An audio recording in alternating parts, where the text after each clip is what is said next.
आज मैं आपको स्पेशल क्लास सिर्फ इसलिए ले रही हूँ क्योंकि आपका प्रैक्टिकल है कल। तो प्रैक्टिकल में आपका जो प्रोफेशनल एथिक्स का पेपर है इसके बारे में आपसे पूछा जाएगा। तो इसमें जो भी आपके सवाल हैं एक एक करके आप लोग पूछ लीजिएगा, रिलेवेंट क्वेश्चन, फालतू के क्वेश्चन मत पूछिएगा बहुत ज्यादा। तो आपका जो चीजें हैं इसमें professional ethics and professional accounting system, आपका पेपर का नाम है विधिक आचार और विधिक अकाउंटिंग सिस्टम जो है आपका, उसके ऊपर क्वेश्चन आएगा। तो इसमें जो 10 क्वेश्चन आपको दिए है ना, इन्हीं 10 क्वेश्चन में से जहां तक है पूछेंगे। बाकी तो भाई एग्जामिनर है, वो कुछ भी पूछ सकता है। जो 4 क्वेश्चन आपको भेजे गए थे वो फॉर रिटन पर्पस थे कि आपको रिटन देना था, जो इसके लिए था।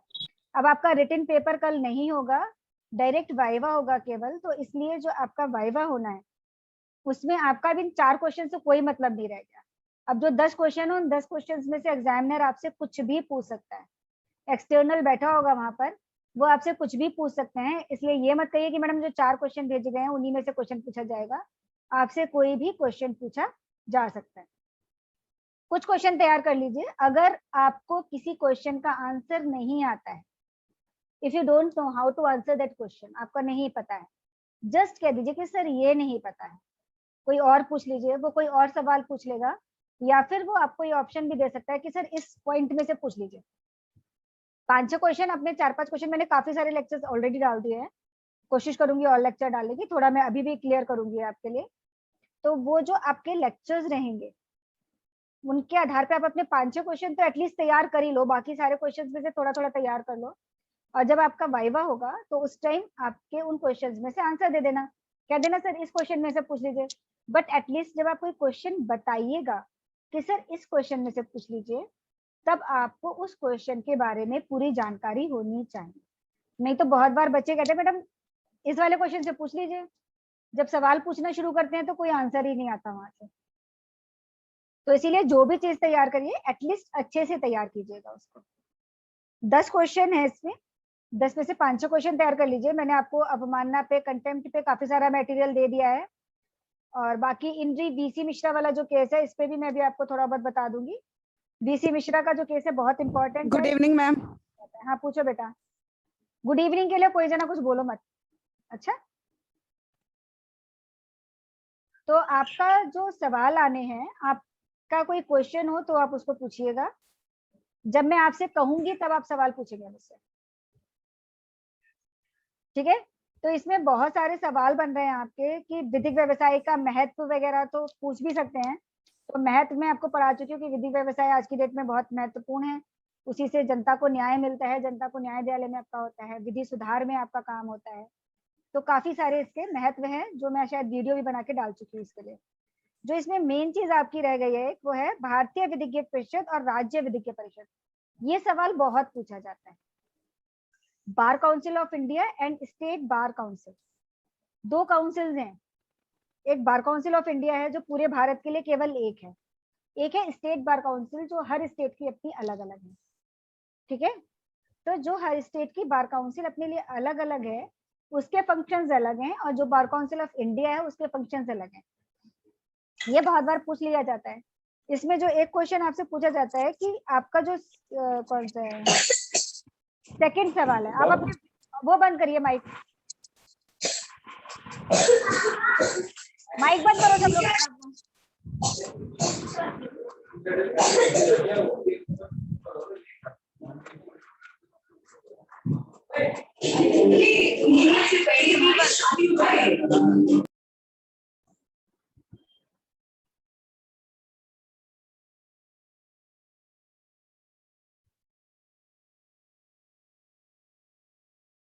तो उसमें आपसे अक्सर सवाल पूछते हैं कि जो आपका जो नॉमिनेशन है, आप का 5th सेम है, अब आप 6th सेम में जाओगे और आपका पेपर पूरा हो जाएगा, आपको अगले साल एडवोकेट बन जाओगे।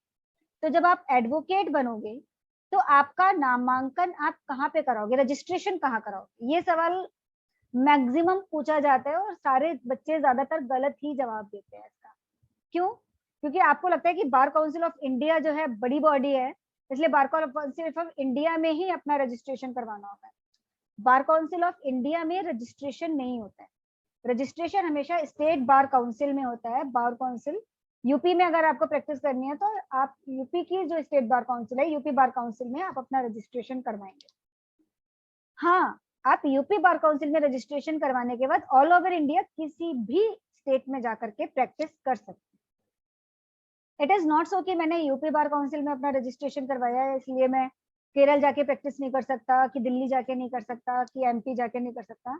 मैं कहीं पे भी प्रैक्टिस कर सकती हूँ या कर सकता हूँ। मेरा रजिस्ट्रेशन स्टेट बार काउंसिल में होगा, जिसपे एक मेन स्टेट तो हर किसी की होती है कि मैं बरेली की रहने वाली हूँ तो मैं यूपी स्टेट बार काउंसिल में अपना रजिस्ट्रेशन करवाना पसंद करूंगी। तो यूपी की स्टेट बार काउंसिल में ही मेरा रजिस्ट्रेशन होता है। तो मैं यूपी स्टेट बार काउंसिल में अपना रजिस्ट्रेशन करवाऊंगी जब मैं ग्रेजुएशन करके एलएलबी करके निकलूंगी। लेकिन मैं प्रैक्टिस कहीं पर भी कर सकती हूँ ऑल ओवर इंडिया। बस बार काउंसिल मतलब जब हमें सुप्रीम कोर्ट में प्रैक्टिस करनी होती है तो सुप्रीम कोर्ट का एक अलग प्रोसीजर है, वहां के एडवोकेट्स ऑन रिकॉर्ड्स अलग होते हैं। लेकिन ऐसे में जाकर के अगर मुझे एडवोकेट ऑन रिकॉर्ड नहीं बनना है तो मैं सुप्रीम कोर्ट में भी किसी जज के साथ, वकील के साथ बैठ के सीख सकती हूँ वहां का काम, और फिर बाद में एडवोकेट्स ऑन रिकॉर्ड्स पे मैं आ जाऊंगी। लेकिन इन जनरल मैं किसी भी बार काउंसिल, किसी भी स्टेट बार काउंसिल, राज्य विधिज्ञ परिषद, दिमाग में बैठा लीजिए। ओहो, अभी ये बंद होगा तो मैं दोबारा से कर दूंगी। राज्य विधिज्ञ परिषद में ही आपका नॉमिनेशन होता है, ठीक है। तो राज्य विधिज्ञ परिषद में आपका नॉमिनेशन होगा, बार काउंसिल ऑफ इंडिया में नहीं होगा। फिर वो कहेगा अच्छा स्टेट बार काउंसिल में आप कराओगे, आपने यूपी में कराया, तब आपको एमपी में कैसे प्रैक्टिस करोगे? तो कहना सर हम यूपी में रजिस्ट्रेशन करवाएंगे तो हम ऑल ओवर इंडिया कहीं पर भी जा करके प्रैक्टिस कर सकते हैं। ऐसा नहीं है कि हम यूपी में रजिस्ट्रेशन करवाएंगे तो हम केवल यूपी में ही प्रैक्टिस कर सकते हैं। हम ऑल ओवर इंडिया कहीं पे भी जाके प्रैक्टिस कर सकते हैं, जहां जाएंगे वहां पर हमारी प्रैक्टिस हो जाएगी।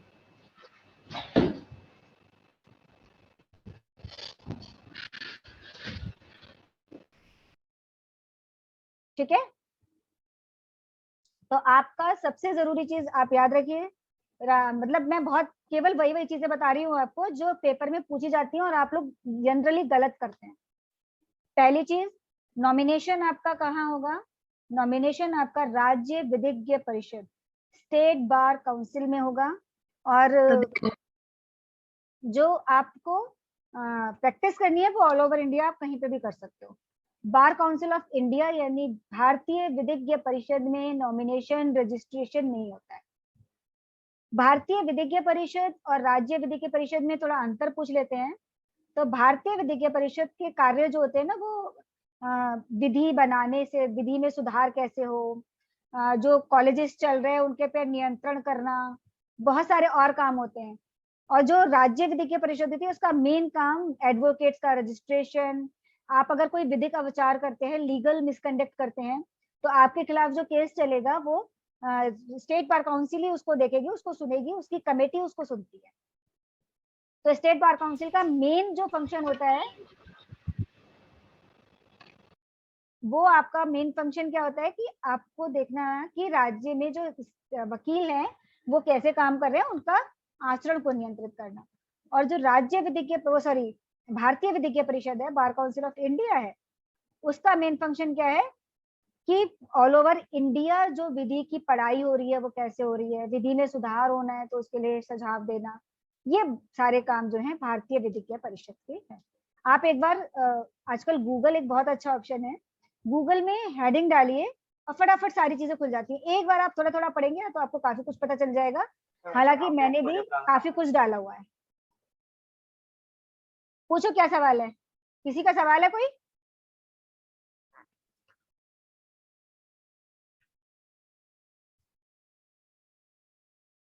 कोई सवाल है किसी का? एक इसमें सवाल जो पूछा जाता है अकाउंटेंसी, जो आपका पेपर का नाम है ना, एक तो पेपर का नाम जरूर अच्छे से याद कर लीजिएगा, ठीक है, पूरा नाम professional ethics and professional accounting system, ठीक है। ये पूरा नाम है, professional ethics and professional accounting system. विधिक आचार और अधिवक्ताओं की जवाबदेही भी कह लेते हैं कुछ लोग, और अकाउंट्स को कुछ लोग अकाउंट से भी लगा लेते हैं, जो हम लोग अकाउंट्स बनाते हैं। ठीक है, तो आप दोनों जवाब बता दीजिएगा। वैसे इसका जवाबदेही से ही होता है कि हम जो जवाबदेही देंगे न्यायालय, मतलब मैं एक एडवोकेट हूँ, तो मेरे पास जवाबदेही में अकाउंटिंग भी आ जाएगी मेरी, कि मैं क्लाइंट के प्रति भी जवाबदेह हूँ कि मुझे क्लाइंट के साथ कुछ गलत काम नहीं करना है। मैं बार काउंसिल के प्रति भी जवाबदेह हूँ, मैं न्यायालय के प्रति भी जवाबदेह हूँ। यानी मेरी जवाबदेही ऐसा नहीं है कि मुझे किसी के खिलाफ कुछ भी नहीं करने की जरूरत है। मेरे ऊपर भी कुछ नियम बनाए गए हैं, 1961 का एक्ट है, जिनके पालन मुझे करना है। मैंने विधिक आचार आपको भेजा हुआ है वीडियो पूरा का पूरा, कि एडवोकेट्स के लिए क्या क्या विधिक आचार हैं। वो आचारों का पालन करना मेरे लिए जरूरी है, जो मेरे एथिक्स हैं। तो वो एथिक्स का अगर मैं पालन नहीं कर रही हूँ तो मेरी ड्यूटी बन जाती है, मेरी जवाबदेही बन जाएगी कि मेरे से पूछा जाएगा कि आपका मिसकंडक्ट है। तो अधिवक्ताओं की जवाबदेही होती है। और अकाउंटिंग सिस्टम में अगर वो अकाउंट्स के बारे में पूछ लेते हैं आपसे, तो आप कह सकते हो कि हाँ, क्लाइंट के लिए अकाउंट भी बनाना पड़ता है। जैसे क्लाइंट आपको पैसे दे रहा है, तो क्लाइंट आपको कई चीजों के लिए पैसे देता है। जैसे हो सकता है वो आपकी फीस के पैसे दे रहा हो सकता है कोर्ट फीस के पैसे दे रहा हो आपको वो। मुजाहिद अपना माइक ऑन मत करो बार बार। तो वो बहुत सारी चीजों के लिए आपको पैसे दे सकता है। कोर्ट फीस के लिए दे रहा है, कोर्ट में आज उसके ऊपर कोई पेनल्टी पड़ी है उसके लिए दे रहा है, आपकी फीस दे रहा है। तो जो उसने पैसा कोर्ट फीस के लिए दिया है, उस पैसे को आप अपने फायदे के लिए यूज नहीं कर सकते। जैसे कि उसने आपको 20,000 रुपए फीस तय हुई आपकी, कि वो आपको 20,000 रुपए फीस देगा। उसने आपको 5,000 रुपए दे दिए हैं, और फिर कोर्ट फीस लगनी है जो 50,000 रुपए लगनी है। उसने 50,000 रुपए आपको दिए कि आप कोर्ट फीस लगा दो कोर्ट में जाकर के। आपने क्या करा, 50,000 की कोर्ट फीस नहीं लगाई, पहले अपने 15,000 ले लिए उसमें से। आप ऐसा नहीं कर सकते। क्लाइंट ने आपको जिस मद में पैसा दिया है, वो पैसा आपको उसी मद में खर्च करना है, उसी अकाउंट में खर्च करना है। उसने दिया है कि अब मुझे कोर्ट की फीस के लिए दिया है, तो कोर्ट की फीस में लगाइए। आप अपनी फीस अलग से मांग सकते हैं, उसके ऊपर केस भी कर सकते हैं, बट जो कोर्ट फीस के लिए पैसा दिया है उसको आप अपनी फीस में एडजस्ट नहीं कर सकते बिना क्लाइंट की परमिशन के। ठीक है, तो आपको अकाउंटिंग सिस्टम भी रखना है, अपने अकाउंट्स बनाने हैं कि क्लाइंट ने कितना पैसा दिया, आपने उसको कहाँ कहाँ खर्च करा, ये सारा आपको अकाउंट्स बनाना है। दूसरी चीज, आपकी जवाबदेही भी है। जवाबदेही न्यायालय के प्रति, जवाबदेही क्लाइंट के प्रति, साथ ही अधिवक्ताओं के प्रति, bar council of India, bar council of state के प्रति आपकी जवाबदेही है। जवाबदेही यही तो होती है कि मेरे को जवाब देना पड़ेगा कि मैंने ये काम क्यों करा, तो वो जवाबदेही आपकी है। ठीक है, ये 2-3 क्वेश्चन बहुत पूछे जाते हैं और बच्चे जनरली गलत जवाब देते हैं, इसीलिए मैंने आपका ये क्लास लिया है। अच्छा, क्लास में कोई डिस्टरबेंस तो नहीं आ रही है ना आवाज में? नहीं मैम। ठीक है। अच्छा, कंटेम्प्ट ऑफ कोर्ट मैंने आपको वीडियो दे दिया है। Difference of civil contempt and criminal contempt भी मैंने आपको पूरा डिटेल में बता दिया है। अधिवक्ता अधिनियम के अंतर्गत अधिवक्ता के प्रवेश तथा नामांकन संबंधी प्रावधानों की विवेचना कीजिए। क्वेश्चन 2 जो है, क्वेश्चन 2 में मैंने आपको बता दिया कि अधिवक्ता का जो नामांकन होता है वो स्टेट बार काउंसिल में होता है, और अब इसके लिए अब एक एग्जाम होने लगा है। ठीक है ना, वो एग्जाम क्या है, all India bar examination, AIBE। इसका नाम याद कर लीजिएगा, all India bar examination, AIBE। तो ये जो आपका पेपर होता है, अब जैसे आपने रजिस्ट्रेशन करवाया, उसके बाद आपको ये पेपर क्लियर करना कंपलसरी है, तभी आप एडवोकेट बनोगे। अगर आपने ये पेपर क्लियर नहीं करा तो आप एडवोकेट अपना वकालतनामा नहीं लगा सकते। ठीक है, तो AIBE, all India bar examination, ये 2009-10 के सेशन से शुरू करा गया है। पहले ये एग्जाम नहीं देना पड़ता था, डायरेक्ट आपका रजिस्ट्रेशन हो जाता था। ऑब्जेक्टिव टाइप क्वेश्चंस होते हैं उसमें, और उनको आपको सॉल्व करना होता है। ठीक है, प्रवेश स्टेट बार काउंसिल में होता है आपका। तो और एडवोकेट्स एक्ट, 2 एक्टों का नाम अच्छे से याद कर लीजिएगा। एडवोकेट एक्ट 1961, वो पूछ लेते हैं। अच्छा, एक्ट बता दो कौन से 2 एक्ट है। 1961 का एक्ट है एडवोकेट्स एक्ट, अधिवक्ता अधिनियम 1961, और न्यायालय अवमानना अधिनियम 1971, ठीक है, कंटेम्प्ट ऑफ कोर्ट एक्ट। तो ये दोनों कंटेम्प्ट ऑफ कोर्ट एक्ट और ये दोनों चीजें आप याद कर लीजिएगा। और जो क्वेश्चन आपके में आता है,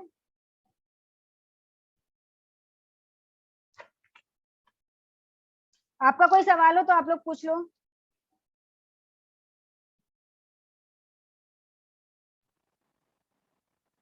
इसमें मैंने 2 क्वेश्चन दिए हैं, क्वेश्चन नंबर 8 और क्वेश्चन नंबर 10, ठीक है। इन दोनों का सवाल काफी मिलता जुलता है। क्वेश्चन नंबर 10 है, इन री वीसी मिश्रा का केस के बारे में बता दो। वीसी मिश्रा एक एडवोकेट थे, इन्होंने जो है अभी थोड़े टाइम पहले कोरोना में इनकी डेथ हुई है। ये भी सवाल आपसे पूछा जा सकता है, तो आप बता दीजिएगा सर अभी 2-3 महीने पहले इनकी डेथ हुई है, कोरोना काल में ही उनकी डेथ हुई थी। अच्छे खासे एजेड थे एंड आई थिंक कोरोना से नहीं हुई थी, वैसे ही डेथ हुई थी इनकी। तो वीसी मिश्रा जो है उन्होंने कंटेम्प्ट ऑफ कोर्ट किया। कोर्ट में प्रोसीडिंग्स चल रही थी, कोर्ट में कुछ बोला, इन्होंने कोर्ट को उल्टा सीधा बोल दिया, ठीक है। कोर्ट ने उसके लिए हाई कोर्ट को लिख दिया कि इन्होंने मेरा कंटेम्प्ट ऑफ कोर्ट किया है, मेरी अवमानना की है। हाई कोर्ट में केस चला, हाई कोर्ट ने पाया कि इन्होंने कंटेम्प्ट किया है, ठीक है। तो हाई कोर्ट ने इन पे फाइन भी डाला। जो वीसी मिश्रा का केस है ये बहुत इंपॉर्टेंट केस है।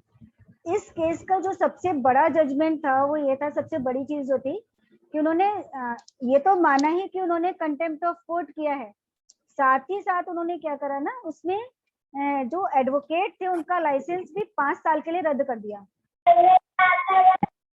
ठीक है। उन्होंने क्या करते हो,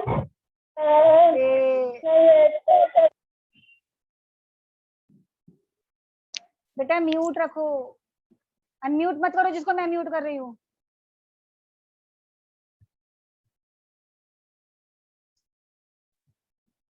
वीसी मिश्रा के केस में उन्होंने क्या करा कि जो अनम्यूट मत करना, मेरा माइंड डिस्ट्रैक्ट हो जाता है।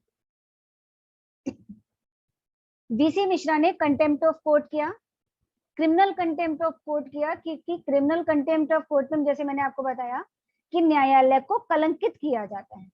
तो उन्होंने कोर्ट में खड़े होकर के न्यायालय को, यानी जो जज बैठे थे उनको उल्टा सीधा कहा, न्यायिक प्रक्रिया को काफी कुछ कहा, जिसकी वजह से उनके खिलाफ कंटेम्प्ट ऑफ कोर्ट का केस चला हाई कोर्ट में। और फाइनली ये डिसाइड हुआ कि उन्होंने कंटेम्प्ट की है। यहाँ तक तो सब ठीक था। कंटेम्प्ट का जो उन्होंने जजमेंट दिया सुप्रीम कोर्ट ने, उसमें उन्होंने कह दिया कि इनके कंटेम्प्ट किया है तो उनके ऊपर फाइन तो डाला ही, साथ साथ जो उन्होंने सबसे बड़ा काम करा, उन्होंने अधिवक्ता को अविचार के लिए दोषी पाते हुए उसको 5 साल के लिए जो है विधिक व्यवसाय करने से रोक दिया, मतलब सस्पेंड कर दिया उनका विधिक व्यवसाय करने से। तो जो ये राइट है ना कि न्याय, अगर किसी विधिक व्यवसायी को यानी किसी एडवोकेट को विधिक अविचार का दोषी पाया जाता है तो उसके खिलाफ एक्शन स्टेट बार काउंसिल लेती है। उसकी कमेटी बैठेगी, वो आपको सुनेगी, उसके बाद उस पर निर्णय देगी कि आपका लाइसेंस रद्द या निलंबित किया जाए या ना किया जाए, ठीक है, कैंसिल किया जाए या सस्पेंड किया जाए, निलंबित किया जाए या रद्द किया जाए। ये राइट जो है स्टेट बार काउंसिल का है, ठीक है। इसकी appeal bar council of India में हो जाएगी, फिर आप सुप्रीम कोर्ट में जा सकते हो। लेकिन कंटेम्प्ट ऑफ प्रोसीडिंग्स की केस में सुप्रीम कोर्ट और हाई कोर्ट डायरेक्टली इसके ऊपर निर्णय नहीं दे सकते कि आपको जो है वो कर दे। लेकिन सुप्रीम कोर्ट ने इस निर्णय में ये कहा, क्या मिथिलेश कुमारी कौन हो ये? मिथिलेश माइक बंद करो अपना।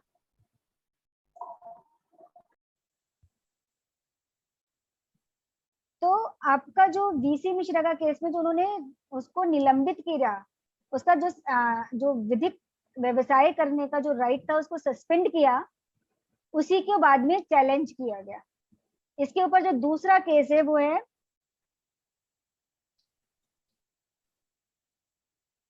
Supreme Court Bar association versus union of India है, ये 1998 का है।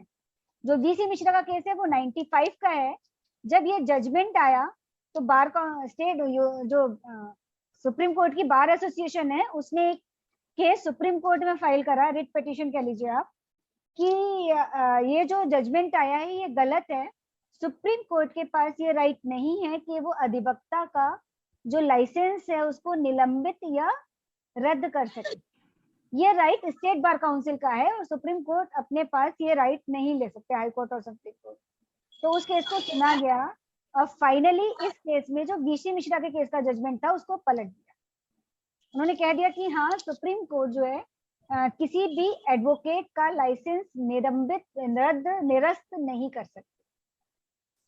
उसके लिए स्टेट बार काउंसिल में ही जाना पड़ेगा। मतलब सुप्रीम कोर्ट ये कर सकती है कि अगर अवमानना को दोषी पाती है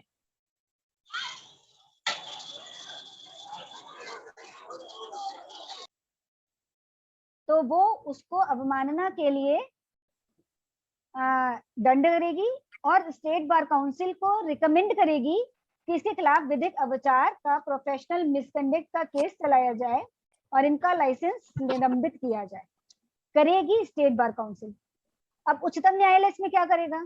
अब सपोज मान लो स्टेट बार काउंसिल ने निलंबित करने से मना कर दिया या निलंबित कर दिया, तो उसकी अपील होगी। अब अपील जब सुप्रीम कोर्ट में जाएगी तो अपील में सुप्रीम कोर्ट उसका लाइसेंस निरस्त या रद्द कर सकते हैं, लेकिन डायरेक्ट अवमानना की प्रोसीडिंग में नहीं कर सकते। ठीक है ना? ये चीज क्लियर हो रही है? कंटेम्प्ट ऑफ कोर्ट की प्रोसीडिंग जो चल रही है उसमें किसी एडवोकेट का लाइसेंस निरस्त या रद्द नहीं किया जा सकता, लेकिन जो उसकी प्रोसीडिंग्स हैं, जब हम निरस्तीकरण की प्रोसीडिंग्स, जब हम उसकी अपील में सुप्रीम कोर्ट में जा रही है, तब सुप्रीम कोर्ट कोई भी जजमेंट दे सकती है, लेकिन कंटेम्प्ट ऑफ कोर्ट को और उसको आप एक साथ नहीं मिला सकते। समझ में आ रहा है आप लोग की? कोई सवाल है तो पूछ लीजिए। मैम, इसको जो चैलेंज किया गया था, ये दूसरे केस का नाम क्या है ma'am? Supreme Court Bar Association बनाम Union of India, AIR 1998, Supreme Court 98 में जजमेंट आया इसका सुप्रीम कोर्ट में। ठीक है, इसमें वीसी मिश्रा के केस को पलट दिया गया। ये 4-5 सवाल है जो मैक्सिमम आपके इंटरव्यू वाइवा में पूछे जाते हैं, जो मैंने आपको बताया। बाकी कंटेम्प्ट ऑफ कोर्ट कितने प्रकार का है ये पूछा जाता है। सिविल और क्रिमिनल कोर्ट में क्या अंतर है, सिविल कंटेम्प्ट और क्रिमिनल कंटेम्प्ट में क्या अंतर है, ये पूछा जाता है, वो मैंने डाल दिया है। इसके अलावा क्या किसी सीएम के खिलाफ कंटेम्प्ट ऑफ कोर्ट की प्रोसीडिंग्स चलाई जा सकती हैं? चलाई जा सकती हैं, क्योंकि वहां पे सीएम के खिलाफ के मैंने 3 केस आपको दिए हैं। नामुद्री का केस दिया है, मोहम्मद असलम का केस दिया है, और तीसरा आपको दिया है केस, कहाँ गया, कल्याण सिंह वाला। वो मोहम्मद असलम का केस हो गया जो कल्याण सिंह वाला है। तीसरा केस है EMS नमूद्रीपाद है और AV अमरनाथ। ठीक है, अगर आप 1-2 केस का भी नाम बता देते तो काफी है। कल्याण सिंह वाला बता देना, नमूद्रीपाद बता देना, अमरनाथ, ये 3 केस हैं जिसमें कहा गया है कि सीएम के खिलाफ भी प्रोसीडिंग्स कंटेम्प्ट की लाई जा सकती हैं। और एक चीज जो है, जो AV अमरनाथ का केस है ना, उसमें ये आ गया है कि जो एडवोकेट जनरल है, महाधिवक्ता है भारत का, उसकी परमिशन के बाद ही हम कंटेम्प्ट ऑफ कोर्ट की प्रोसीडिंग्स को ला सकते हैं। अगर मुझे कहना है कि कंटेम्प्ट ऑफ कोर्ट किया गया है तो मुझे महाधिवक्ता यानी एडवोकेट जनरल का परमिशन लेनी होगी, कंसेंट लेनी होगी, उसके बाद ही केस लाया जाएगा। अगर वो परमिशन देने से इनकार कर देता है, कंसेंट देने से, उसके बाद हाई कोर्ट सुओ मोटो से उसको सुन सकता है, लेकिन पहले कंसेंट के लिए जाना जरूरी है एडवोकेट जनरल के पास। जब तक हम एडवोकेट जनरल के पास कंसेंट के लिए नहीं जाएंगे तब तक हमारा जो है सुओ मोटो केस नहीं लिया जाएगा हाई कोर्ट में। कंसेंट के लिए जाइए, कंसेंट के लिए जब मना कर दे, अगर दे देगा तो केस ले ही आओगे, मना कर देगा तो आप जो है हाई कोर्ट सुओ मोटो से उस केस को ले सकता है। सही है? पढ़ा ना, उसके बाद निकल गया मैं।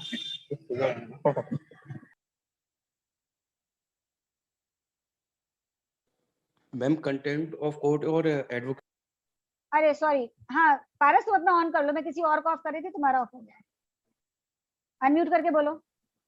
जी ma'am, ma'am contempt of court और एडवोकेट्स एक्ट पे रिसेंट हाँ जजमेंट के भी क्या पूछ सकते हैं क्या एग्जामिनर? जैसे आपने बताया बीसी मिश्रा की अभी डेथ हुई है तो उस पर पूछ सकते हैं, तो क्या प्रशांत BC कुमार के बारे में? हाँ पूछ सकते हैं, वो कंटेम्प्ट ऑफ कोर्ट में बता देना उसको, इसको आप कोट कर सकते हो, पूछ सकते नहीं हैं नहीं कि मैम, लेटेस्ट केस कौन सा हुआ है, वो भी पूछ सकते हैं क्या? वो भी पूछ सकते हैं क्या एग्जामिनर? पूछ सकते हैं। देखो एग्जामिनर बैठा है, उस टाइम उसके दिमाग में कुछ भी आ जाए वो कुछ भी पूछ सकता है, वो इसके अलावा भी कुछ भी पूछ सकता है, किसी भी एक्ट से पूछ ले, वो पूछे अच्छा तुमने अभी कौन कौन से पेपर दिए उनके नाम बताओ, वो आपसे किसी के पेपर के बारे में कुछ पूछ सकता है। लेकिन पहले उसकी कोशिश यही रहती है कि जो आपको 10 क्वेश्चन दिए गए इन्हीं 10 क्वेश्चन में से आपसे क्वेश्चन पूछे जाए, मैक्सिमम टाइम यही होता है। लेटेस्ट केस आप पढ़ लीजिएगा, वो सही है आपके लिए, जिसमें अभी वो 1 रुपए का फाइन डाला गया था ना। जी जी मैम। हाँ प्रशांत भूषण वाला वो कर लीजिएगा, थोड़ा सा पढ़ लीजिएगा, ज्यादा नहीं, वो नाम पूछ लेंगे कितना फाइन डाला गया था, थोड़ा बहुत उसके बारे में पढ़ लीजिएगा। और कोई सवाल है किसी का जो ना समझ में आ रहा हो भी इसमें से क्वेश्चन कोई? इंद्री मिश्रा का केस मैंने इसीलिए बता दिया, वीसी मिश्रा का, क्योंकि इंपॉर्टेंट केस है, वीसी मिश्रा पे पूछ लेते हैं क्या हुआ था। तो उन्होंने उसका जो लाइसेंस रद्द करा था वही मेन चीज थी इसमें। कंटेम्प्ट तो उन्होंने की थी, वो माना भी गया, इसके लिए दंड दिया भी गया, लेकिन जो उन्होंने निरस्त कर दिया ना लाइसेंस, उसके लिए ही दूसरा केस आया सुप्रीम कोर्ट बार एसोसिएशन का 1998 का, और उसी में ही सुप्रीम कोर्ट ने उसको पलट दिया वीसी मिश्रा के केस को, और उन्होंने कह दिया कि नहीं, सुप्रीम कोर्ट कंटेम्प्ट के केस में लाइसेंस निरस्त या रद्द नहीं कर सकती, कैंसिल नहीं कर सकती, सस्पेंड नहीं कर सकती। सही है? और कोई मैम अपील में अपील सुप्रीम कर कोर्ट, सकते हैं। मैम ये किस में कौन से जजमेंट में आया है? अपील में जो कर सकती है वो इसी में ही आया है, जो ये वाला है ना सुप्रीम कोर्ट बार एसोसिएशन वाला। जी जी मैम इसमें ये कहा गया है कि डायरेक्ट नहीं वो कर सकती है, लेकिन अपील में जाओ तो कर सकती है कैंसिल। जैसे हमने विधिक विचार का केस लोअर मतलब उसमें bar council, state bar council में चल रहा है, अब जब अपील में सुप्रीम कोर्ट जाएंगे तब सुप्रीम कोर्ट आपका लाइसेंस निरस्त कर सकती है, क्योंकि वहां पे तो केस ही लाइसेंस निरस्तीकरण का है ना। यहाँ पे कंटेम्प्ट की प्रोसीडिंग्स है, कंटेम्प्ट की प्रोसीडिंग्स में आप लाइसेंस के ऊपर कुछ नहीं, कंटेम्प्ट के ऊपर ही जजमेंट देंगे आप। रिकमेंड कर सकती है कि आपको रिकमेंड कर दे किसकी सेवा जा रही है, आपको रिकमेंड कर दे कि स्टेट बार काउंसिल को रिकमेंड कर देगी कि भैया स्टेट बार काउंसिल जो है आप इसको सुनिए, और इन्होंने विधि का विचार किया है इसलिए इनका लाइसेंस निरस्त किया जाना चाहिए। अब स्टेट बार काउंसिल उस पर सुनेगी, उसकी कमेटी बैठेगी, उसकी कमेटी है इसके लिए, स्पेशल कमेटी बनाई जाती है, वो कमेटी बैठेगी, सुनेगी, वकील को भी सुनेगी, और सारी बातों को सुनने के बाद वो डिसाइड करेगी कि विधि का विचार माना जाना चाहिए कि नहीं माना जाना चाहिए, सस्पेंड करना चाहिए या निलंबित ही कर देना चाहिए, इनको बिल्कुल ही खत्म कर देना चाहिए कि अब एडवोकेसी ये कर ही नहीं सकते, इनका लाइसेंस रद्द कर दे। तो वो सारी चीजें वो देखेगी, कैंसिल करेगी लाइसेंस की, सस्पेंड करेगी। और पूछो क्वेश्चन।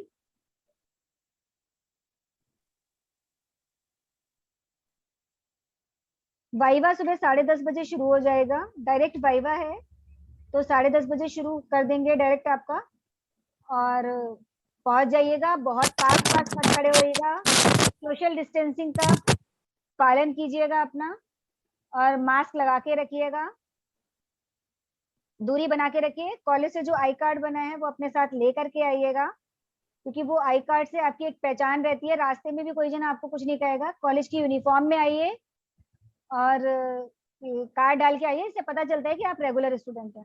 जो रेगुलर स्टूडेंट होते हैं उनका एक अलग इफेक्ट होता है, अगर आप जवाब देते हैं तो आपको अच्छे नंबर मिलेंगे ही मिलेंगे। हाँ बोलो। मैम मैं ये कह रहा एडमिट था, एडवोकेट्स एक्ट 1961 बताया था आपने एक एनरोलमेंट में, और एक कौन सा बताया था आपने, कंटेम्प्ट ऑफ एनरोलमेंट उसी में ही है केवल। एनरोलमेंट के लिए एडवोकेट्स एक्ट 1960 बनी है, उसी में ही उसी के अंदर रूल्स बनाए गए हैं। अब जिनके अंतर्गत जाकर के वो पेपर लेते हैं, AIBE all India bar examination, ये 2010 में लाया गया है। 2010 से पहले ये एग्जाम नहीं होता था। मैम हाँ पूछो। मैम आपने बताया था जो एडवोकेट एक्ट है 1961 वाला, उसमें अमेंडमेंट हुआ था जो 2009 में, जो 10 में उसमें लागू हुआ था, वो क्या था? 10 में अमेंडमेंट नहीं करा गया उसमें, उसके 10 में- उसके अंतर्गत रूल्स बनाए गए हैं। एक्चुअली एडवोकेट्स एक्ट में रूल्स बनाने की पावर दी गई है ना बार काउंसिल ऑफ इंडिया को। तो जी बार मैम। काउंसिल ऑफ इंडिया ने उन पावर्स का यूज करके रूल बना दिया है कि जो भी बच्चे 2009-10 के सेशन के बाद LLB कंप्लीट करेंगे, ठीक है ना, 2009-10 सेशन से जिन भी बच्चों ने LLB कंप्लीट किया है, उनको रजिस्ट्रेशन के बाद एक पेपर क्लियर करना पड़ता है। जैसे आप लोग का अभी क्लियर हो जाएगा, 6 सेम हो जाएगा, 6 सेम के बाद आप रजिस्ट्रेशन करवाओगे बार काउंसिल में, स्टेट बार काउंसिल यूपी में कराओगे आप लोग। तो यूपी में जब आप रजिस्ट्रेशन कराओगे तो आप एज एडवोकेट वकालतनामा दाखिल करने के लिए आपको पहले एक पेपर क्लियर करना पड़ेगा। ये ऑल इंडिया बार एग्जामिनेशन होता है, AIBE, B for ball, AIBE all India bar examination होता है, जो आपको क्लियर करना होगा। उसके बाद आप एज एडवोकेट कहीं पे भी अपना वकालतनामा लगा सकते हो। तो 2010 में अमेंडमेंट नहीं किया गया, रूल्स बनाए गए उसके अंतर्गत, जिसमें ये कंपल्सरी कर दिया। मैम ये एग्जाम, हेलो हाँ मैम, ये एग्जाम कॉलेज में होगा? कैसे होगा? AIB कॉलेज में होगा हमारे? College is not in bar council of India, ये कॉलेज में नहीं होगा, मैम एग्जाम, उसके सेंटर्स होते हैं, वहां होगा, कहीं पर भी होगा, जहाँ पे भी वो सेंटर बनाएगा बार काउंसिल ऑफ इंडिया, वहां पे बनेगा। मैम इसका फॉर्म हमें बाहर से भरना पड़ेगा, कॉलेज से यूनिवर्सिटी कॉलेज से कुछ नहीं होता, कॉलेज 6 सेम की डिग्री देने के बाद कॉलेज का रोल समाप्त हो जाता है आपके लिए, ये अलग क्योंकि से कॉलेज ने आपसे वही के लिए फीस ली है। एंड उसके बाद अगर आपका कहीं पे कुछ करता भी है ना, तो बहुत सारे फीस ली जाती है। आपका कॉलेज आपसे कोई भी फीस एक्स्ट्रा नहीं लेता है। कोई रिलेवेंट क्वेश्चन हो तो पहले वो पूछ लो। नहीं, पहले कोई आपका लॉ से रिलेटेड कोई क्वेश्चन है, जो इस पेपर से रिलेटेड आपका कोई क्वेश्चन हो, तो पहले वो क्वेश्चन पूछिए आप लोग। मैम आपने ये जो आपको 10 क्वेश्चन दिए गए हैं, इस 10 क्वेश्चन में कोई सवाल बचा है आपका? मैम एक्चुअली मैं एक चीज पूछना चाहता था इन्हीं क्वेश्चंस कि के अलावा जो अभी कोई अभी क्वेश्चन नहीं। रिट 10 क्वेश्चन पिटीशन के जो अलावा अभी डाली गई है, कौन सी रिट पिटीशन? कि आफ्टर क्या नाम है, आफ्टर LLB के बाद में आप जज का मैंने पेपर कहा तभी जो दे 10 सकते क्वेश्चन हैं पूछे जब इनमें 3 से साल की पहले आपकी पूछो। मैं रिकॉर्ड कर रही हूँ इस लेक्चर को, तुम लोग बेकार के सवाल पूछे पड़े हो।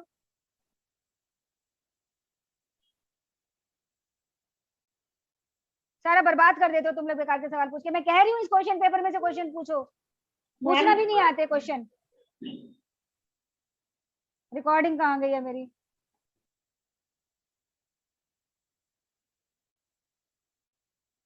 पूछो, कोई सवाल है किसी का? मैं कह रही हूँ वो सवाल मैं 2 मिनट बाद सुनूंगी, तब भी पूछे पड़े हो। पूछो।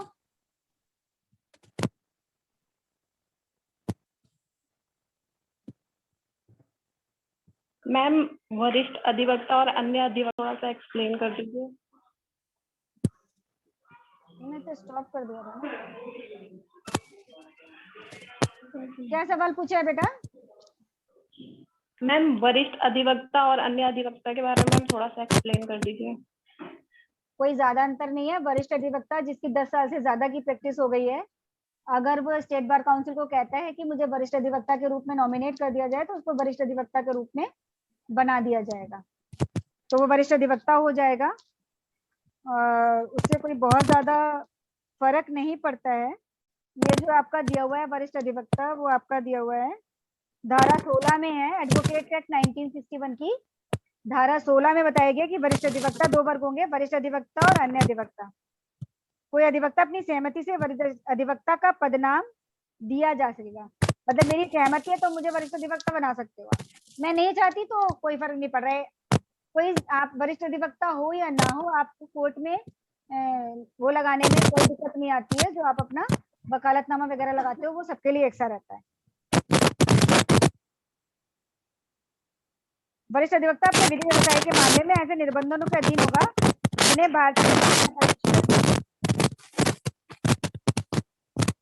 पल्लवी तुम अपना म्यूट रखो, तुम्हारे वहां से बहुत डिस्टरबेंस आ रहा है।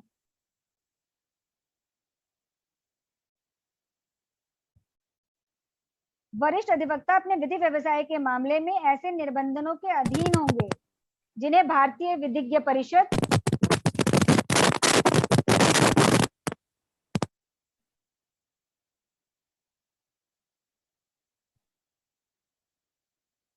पल्लवी, अब तुम्हारा अगर वो हुआ ना तो मैं रिमूव कर दूंगी तुम्हें।